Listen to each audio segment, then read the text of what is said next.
Hi, good morning, good afternoon, and good evening po sa lahat-lahat ng nanonood and sa ating mga followers and subscribers. Thank you so much. Today, I'm gonna share with you yung naging SSN trip ko and yung naging process ko for my license endorsement dito sa aking current state. So, stick around and enjoy!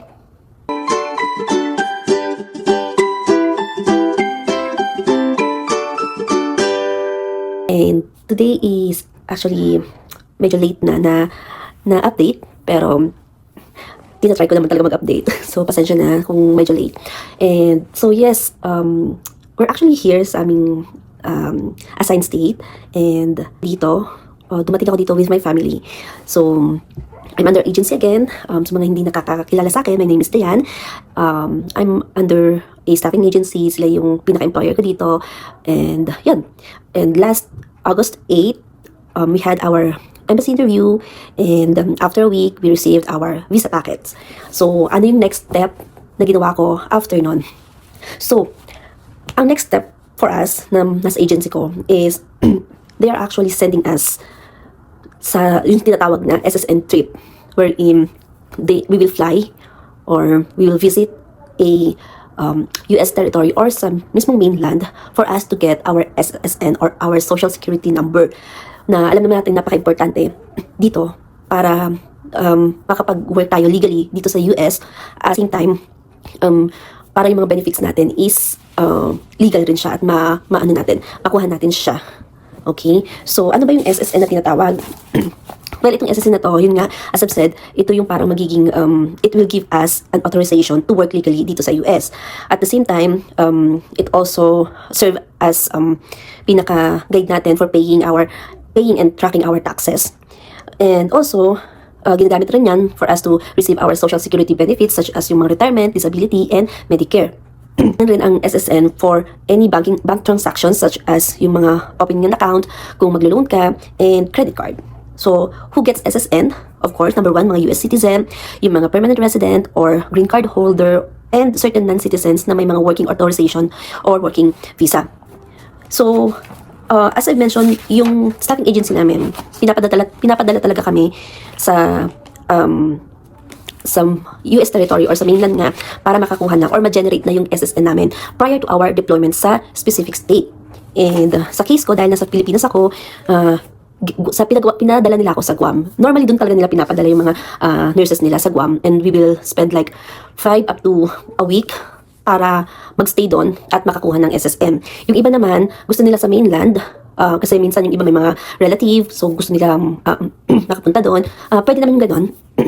Basta i-coordinate mo lang doon sa deployment coordinator mo para doon nila ipadala yung nurse nila or doon sila magbibigay ng itinerary mo. Okay? So, since nandun ako sa Philippines, sa Guam ako pinadala, kung may dependent ka, pwede naman. Kaya lang, syempre, sagot mo na yung mga expenses ng dependent mo, such as yung plane ticket and hotel accommodation kung family kayo. Pero kung mga spouse lang naman, I think pwede naman ma-accommodate dun sa hotel na i-book nila. Tapos yung ikaw na lang magbabayad nung air ticket nung husband or wife mo. Kasi malaki naman yung binubook nila ng mga hotel. So yung trip na yun, all expense paid yun ng agency. However, yung pinaka-allowance mo or budget mo for the whole week or days na nandun ka, babayaran nila yon through reimbursements. So, in my case, nagdala lang ako ng cash and may backup ako na credit card. And they will just allow you to spend like, I think 300 or 350 for the whole stay. 5 or 7 days, 300 or $350 yung pwede mong gastusin at pwede nilang ma-reimburse.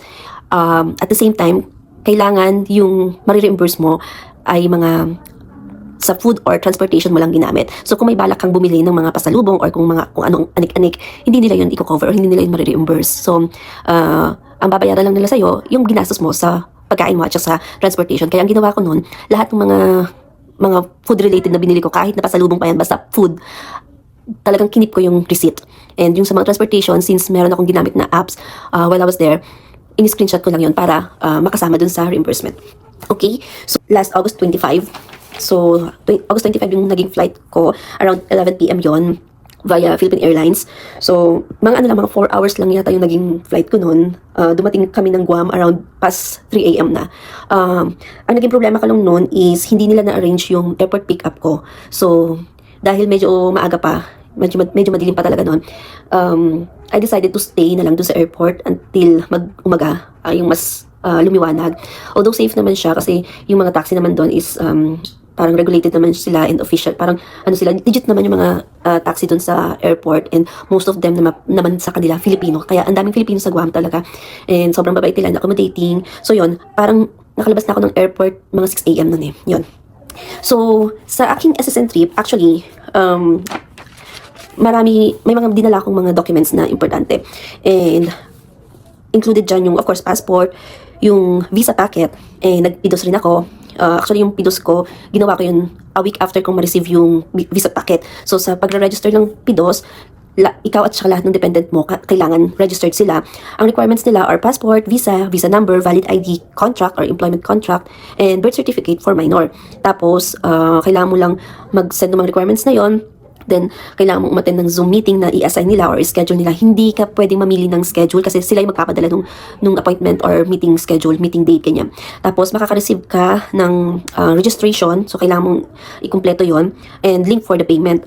Tapos, after mong mabayaran yon, meron kang sasagutan lang na konting survey. At kapag successfully completed na lahat ng yon, tsaka pa lang nila ipapadala yung certificate mo or yung PIDOS certificate mo. Okay? So, guys, regarding sa PIDOS pala, since sila yung mag-schedule ng PIDOS or ng Zoom meeting, required na naka-open or naka-on ang video mo or yung camera.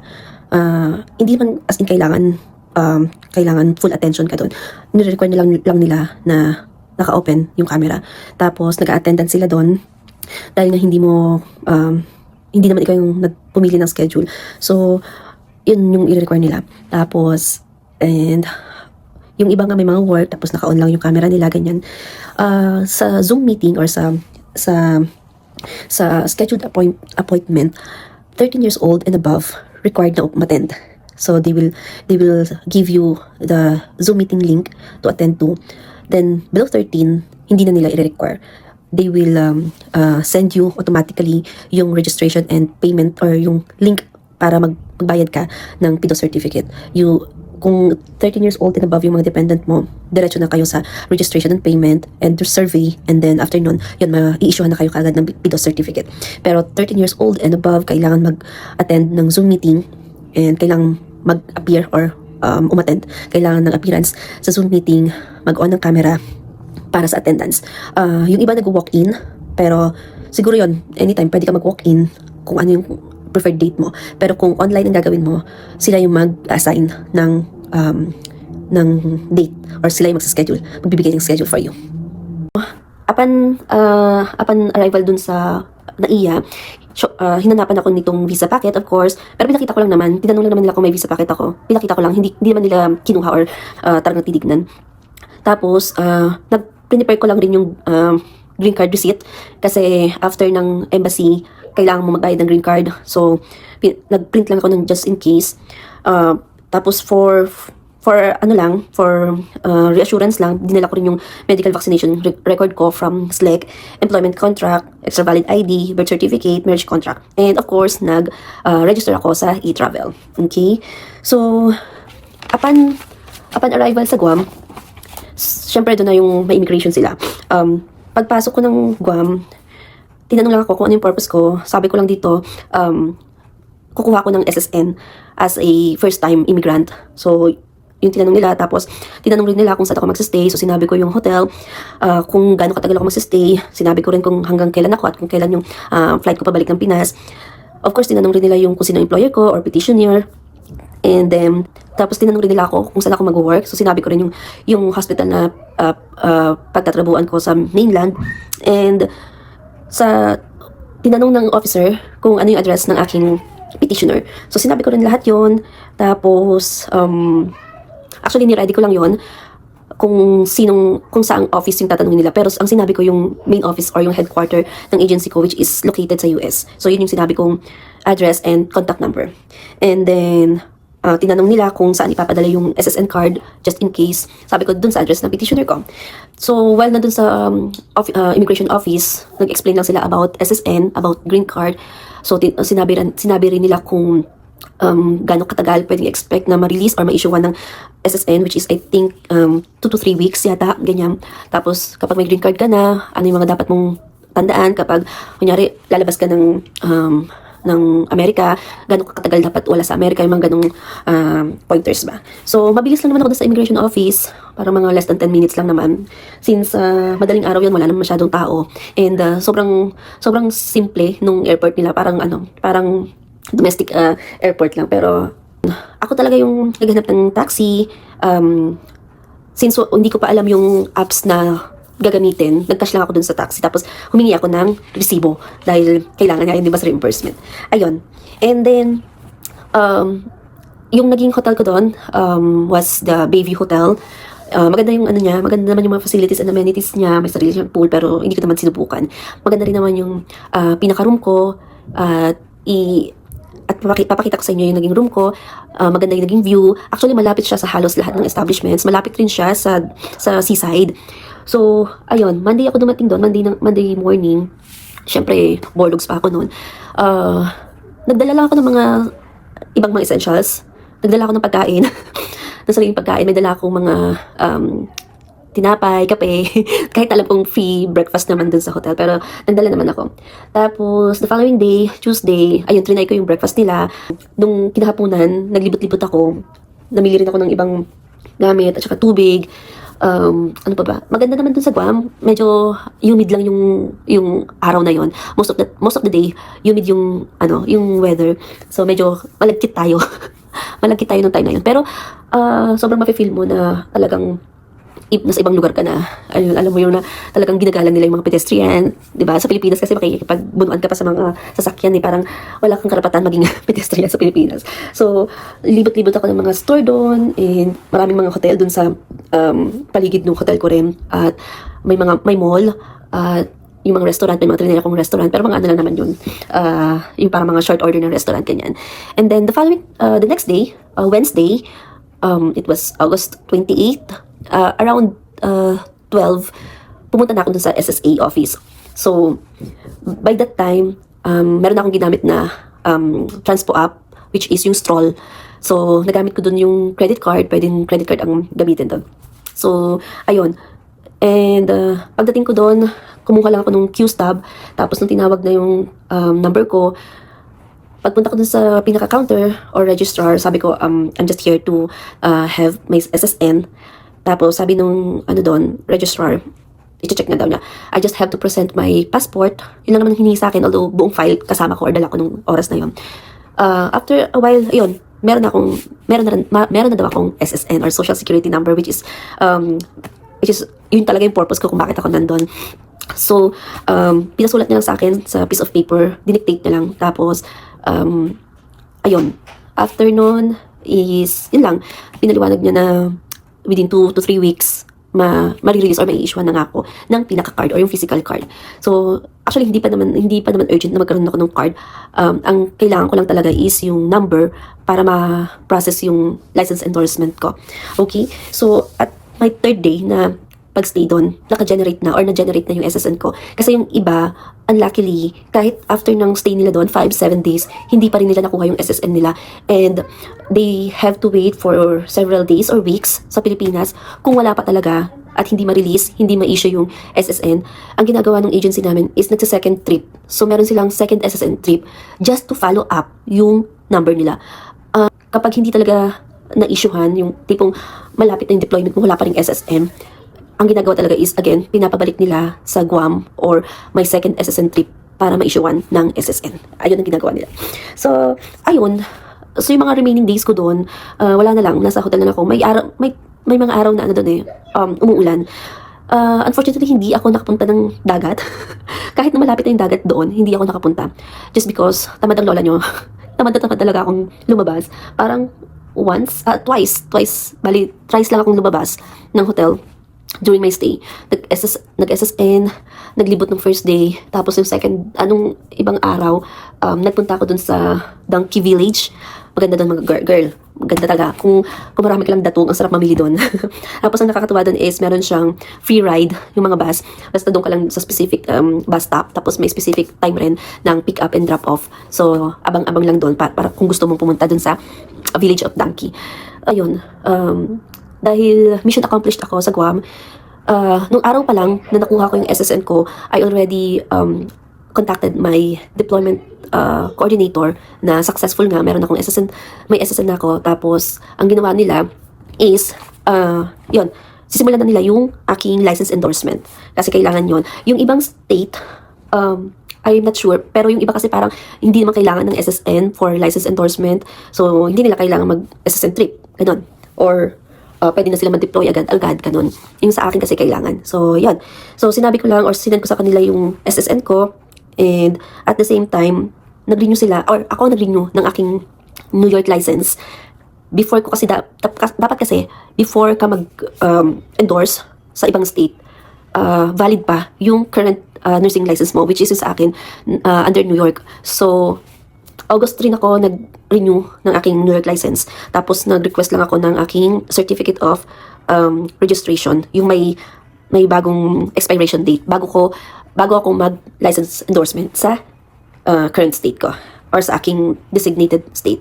So yun, after ko makuha yung SSM, nag-advise na yung agency ko na mag-register na ako sa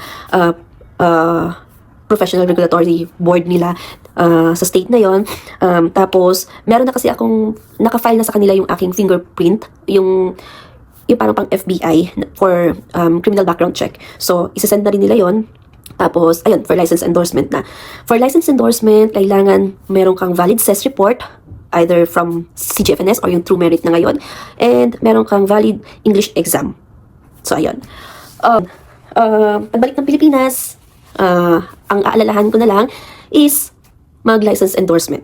Yung SSN ko, dumating siya second week ng September. Actually, pinadala siya sa headquarter ng agency ko sa Tennessee. Tapos, si agency, pinadala niya sa Pilipinas. Yon, hindi na niya ako hinintay na makapunta ng US. Pinadala na kagad nila sa Pilipinas. So, regarding my license endorsement, I was originally under New York Board of Nursing. Yun talaga yung original license ko nung nag-NCLEX ako. And I'm about to transfer or endorse my license to Missouri Board of Nursing. Yes, I am under Missouri Board of Nursing. So, as what I've said earlier, pinasa na namin yung criminal background card or yung FBI card for my criminal background check. Tapos, nag-avail ng CES report yung agency ko. So, sa CES report, I think marami siyang options eh. Meron siyang CES professional report, academic, and I'm not sure kung isa, pero meron yung CES for New York Board of Nursing. Hindi ako sure dun sa dalawa, pero yung dalawang pinagpipilian, always, most of the time, yun ang pinagpipilian is yung CES report and CES report for academic. Tapos meron ring CES professional report. So, since licensed na tayo under New York Board of Nursing, we are professional under New York Board of Nursing, ang pipiliin niyo po kung CES ang pinag-uusapan is yung professional report, CES professional report. Yun po yung kailangan for your license endorsement. And kailangan ng valid English proficiency exam. So, I would say, dito ko natagalan dahil marami tayong pinagdaanan sa English exam. Alam nyo naman yan na mahirap mag-English.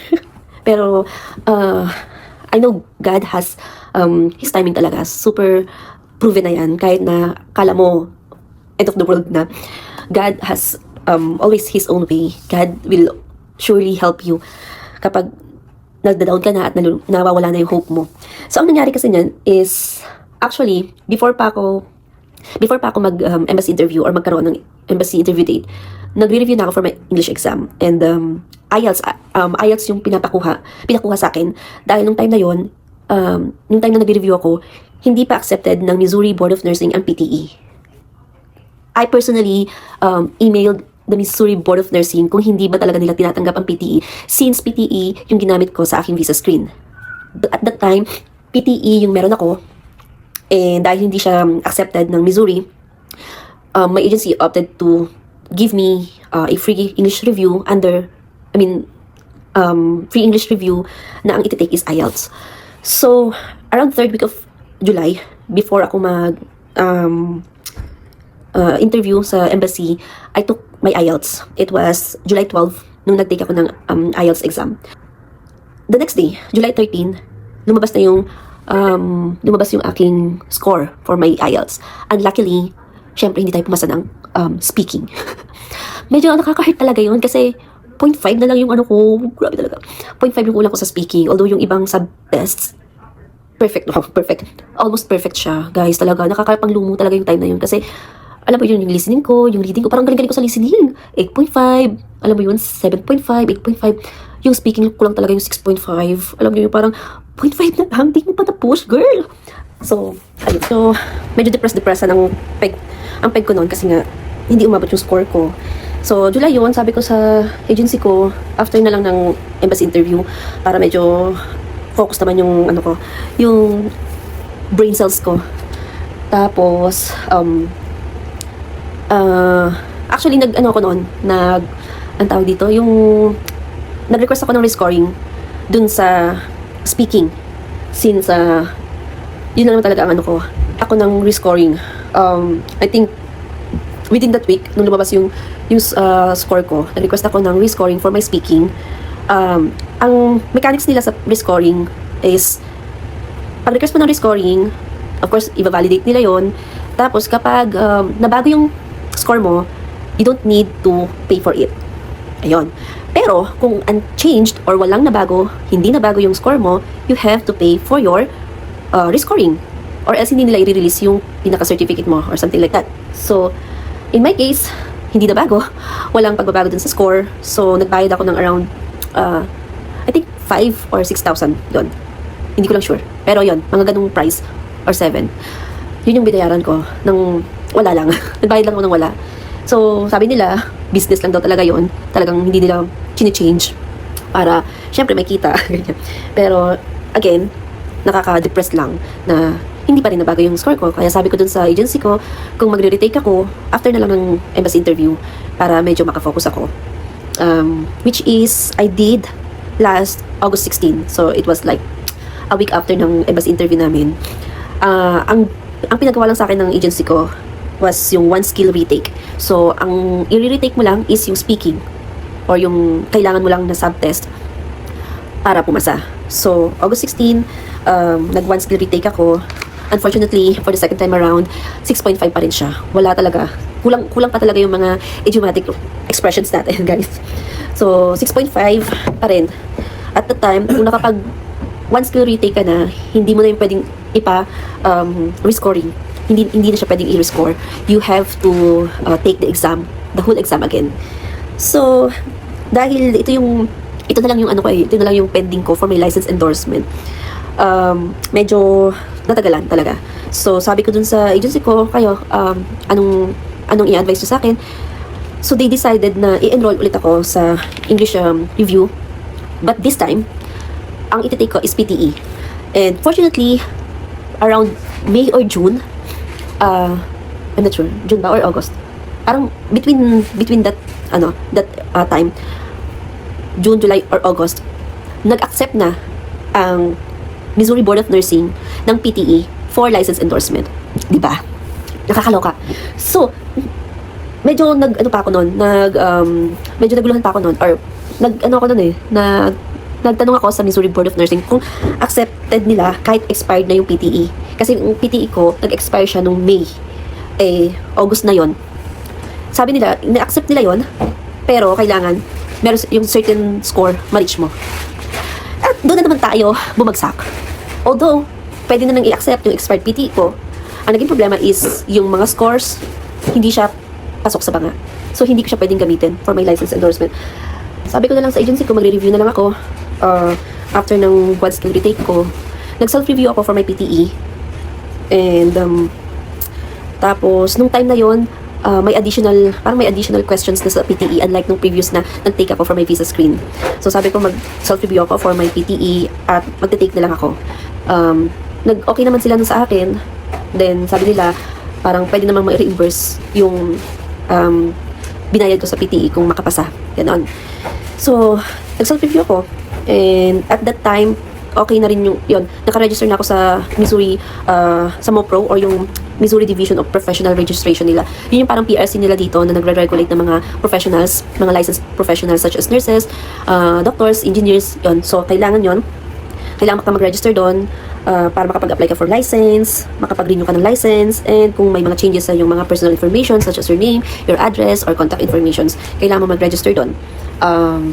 And what else? Upon registration sa MoPro, kailangan mo ng SSN. So what as I've said earlier, kaya ako nag-SSN trip, kaya ako kumuha ng SSN kasi required siya ng Missouri Board of Nursing. Okay? So since self-review ako for my PTE, ako na yung nag-schedule or ako na yung nag-decide kung kailan ako mag-exam. So last September 20, nag-exam ako for my PTE sa Makati. That time, accepted na ng Missouri Board of Nursing ang PTE. I just have to achieve or secure yung certain scoring nila per subtest. The next day, September 21, lumabas na ulit yung score or yung result ng aking PTE. Ang kailangang score for speaking was 66. Yun lang yung may certain requirements sila. The rest, parang carry lang kahit below 66, ganyan. Tapos meron silang overall score or band score. Wouldn't believe guys, kasi kahit speaking siya, at kahit PTE siya, at 66 ang required score, I got 65. Nakakapanglumo siya. As in, I would say na I gave all my best sa speaking talaga. Sa the rest ng subtest, hindi ko na talaga yun masyadong sinseryoso. Pero I still got a nice score. Sa listening, sa speaking, yung reading ko, I know mababa siya. Kasi, naubusan ako ng time nun eh. So, minadali ko lang yung pagsasagot ko doon. So, talagang expected ko na mababa yun. Pero yung speaking, I did my best talaga. Sabi ko, ito talaga yung dapat kong pagtuunan ng pansin. Pero, naka 65 pa rin ako. Pinagnilay-nilayan ko yung mga panahon na yun. Kasi, bakit 65? Parang napaka-unfair nung scoring ko.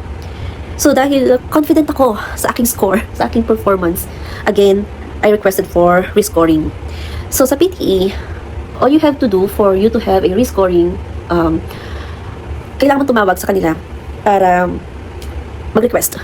So, they will just, they will ask yung mga details mo kung kailan ka nag-exam, kung saan ka nag-exam, tapos parang yung PTE ID mo. Tapos, ganun rin yung process nila, like IELTS. Kapag nabago yung score mo, hindi mo babayaran. Pero kapag unchanged or hindi nabago ang score mo, kailangan mo siyang bayaran ng around 9,000 pesos. Around 9,000? Ganyan. For rescoring. Pero sila, nagre-rescore sila, hindi lang ng isa, kundi lahat ng score, lahat ng subtests, i-rescore nila. Tapos mababago rin yung overall band score mo. Unlike sa PTE, sa IELTS na isang subject lang or isang subtest lang, sila, lahat yon i-rescore nila.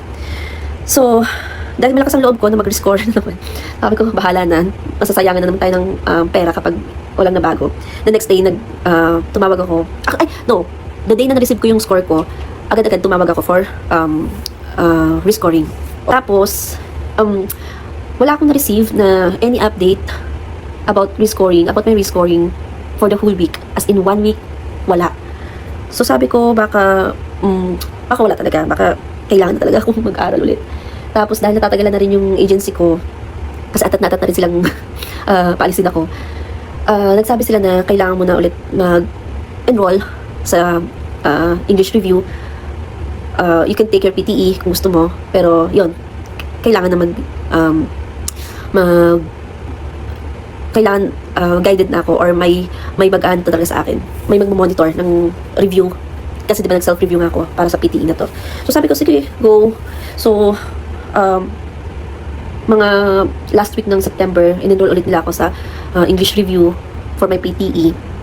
Tapos, September 26, nag-email yung PTE na na-receive na nila yung aking rescoring request. So, doon pa lang nila kinonfirm na parang eligible ako for rescoring. And, at that time daw kasi, kaya siguro sila natagalan kasi meron silang parang technical problem or issue sa rescoring, kaya hindi nila na-accommodate lahat ng nagre-request. But since na-confirm nila yon and parang dahil nasa side nila yung problem, they will rescore my PTE for free. So, sobrang saya ko nun. Syempre, for free yun. Ano yun? Libre na makaka-score or makaka-rescore. Sabi ko nga kahit na siguro hindi siya mag-change, at least at least I tried. Tapos free pa siya, di ba? So, ayun. Nagkaroon ako ng hope no na sana sana tumaas yung score ko sa speaking para naman hindi na ako mag-review or hindi ko na ituloy yung review ko. Although, nung time na yun talagang naka-enroll na ako and yun, minomonitor na rin ako ng agency ko for my review.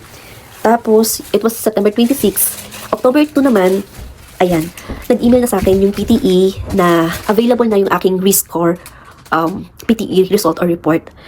And yes, thank God kasi from 65 for my speaking, it went up to 85. Imagine talaga yun, grabe.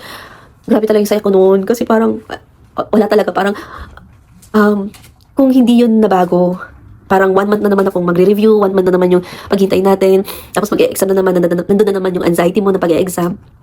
So, nung na-receive ko yun, sobrang talagang, sobrang galak.